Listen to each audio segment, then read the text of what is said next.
really difficult to judge some of these sides because of them being so cold, no real rhythm, momentum for any of these teams. Now, I know a lot have been in League Cup action. Yes. I think 9 of them in total, Premier League sides. But with regards to Spurs and Brentford, it's difficult to call because neither will have been in action until Boxing Day.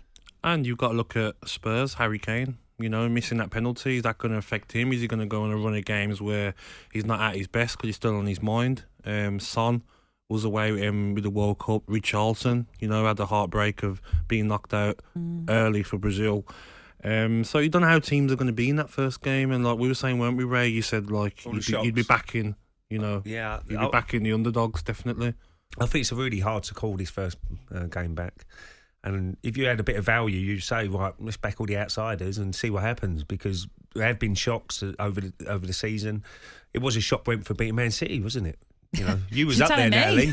I was there and still couldn't believe it. Maybe this is the weekend where you maybe see a few shocks. And it's like Villa got Liverpool at home, and Aston Villa have been at it.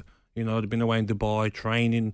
They're playing more games than most teams because they played a game for Peter Whittingham against Cardiff, an extra game. So he's got them going. You know, they won the first 2 games, Manchester United and Brighton, Aston Villa. It's going to be a tough game for Liverpool. No Diaz, no Jota. Yeah. You know, it's going to be a tough game for Liverpool and other teams in the Premier League. Yeah, it's. I think you're right to say that we're just not sure what we're going to see. But we have missed it, haven't we? Oh, yeah. We can't wait to get back The World down Cup was great. I really enjoyed watching the World Cup. World Cup final was superb.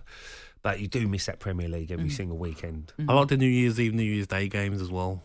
You know, not when you was a player. No, I was a player. No, I wanted to be out on New Year's Eve, but you couldn't. But as a fan, you know, you can have your New Year's Eve. Can't you? Back in the day, just quickly, George Graeme used to put loads of players in the squad for New Year's Eve, and he just did it on purpose to give people the hump.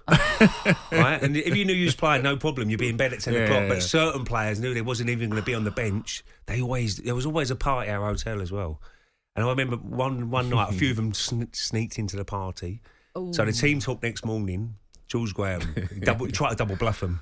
Right, I know who's in the party last night. Now it's up to you if you own up. If you own up, you only get 1 week's wages fine. If you don't own up, and I'm going to point you out, it's 2 weeks' wages fine. Now you're like that. And what happened? What do we do? Did anyone own up? I think a couple of the guys, I think Andy Linegan and Stephen Morrow, right, they was in the party, and they went, right, after 3, we both stand up.